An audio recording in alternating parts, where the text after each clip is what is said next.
บังเอิญสำเนียงดาวสวัสดีทุกคนครับไกเราตะเยอะงวนเอาเรื่องเชี่ยใส่กรอกนะใส่กรอกอีสานนะตาตาเอากระดาษตรงกลางดาปลายเนี่ยเราตะเยอะก่อนนังร้องแกดมาหัวแล้วนะ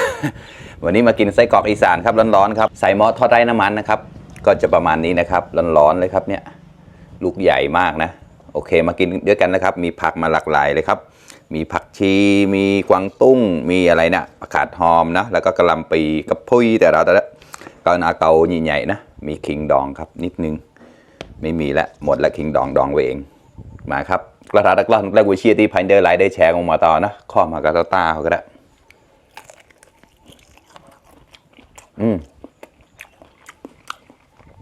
เปรี้ยวกำลังดี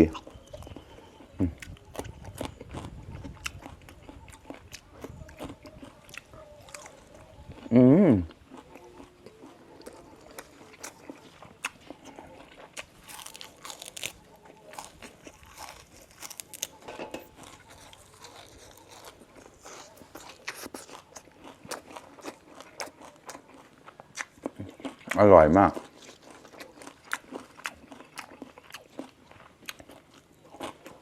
ตอนนี้2 ลูกใหญ่ๆแบบเนี้ยเท่าไหร่12 บาทป่ะจัวแบร์นะแบร์ใหม่แต่มาแดนโนดแล้วก็หมดไหลเดี๋ยวนะเนี่ยร้านน้ำมันไทยหมกเหล้ามันเลยมันจีไม้ขึ้นใจตัดเลยจากดึกบด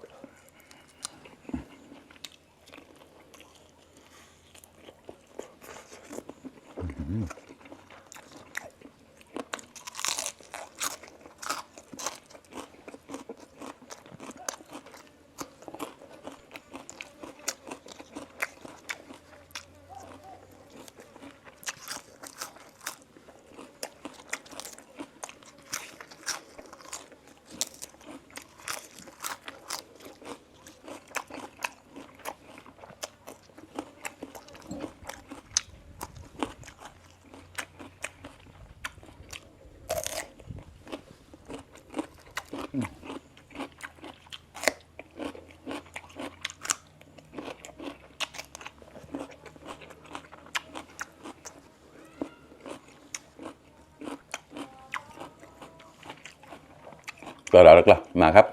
แซ่บๆครับอร่อยมากข้อมาครับ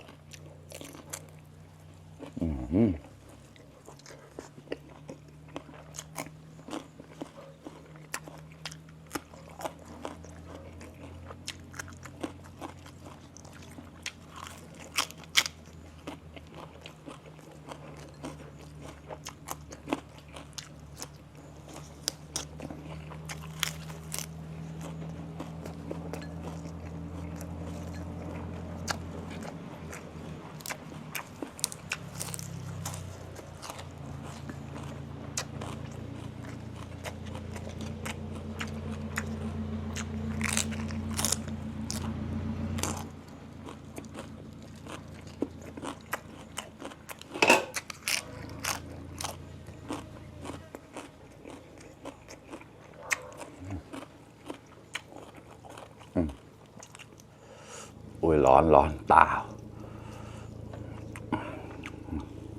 เชี่ยวน่าซะป้อนไงเดี๋ยวนะ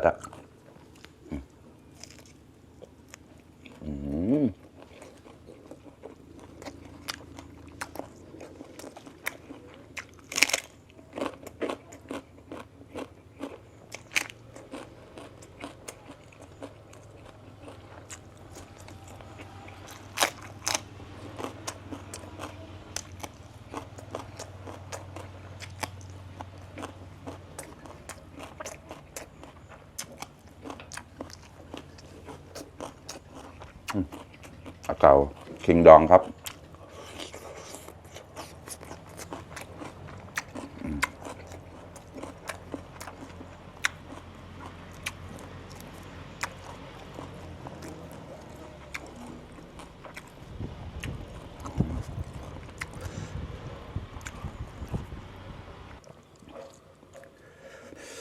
กระทะกระมาครับ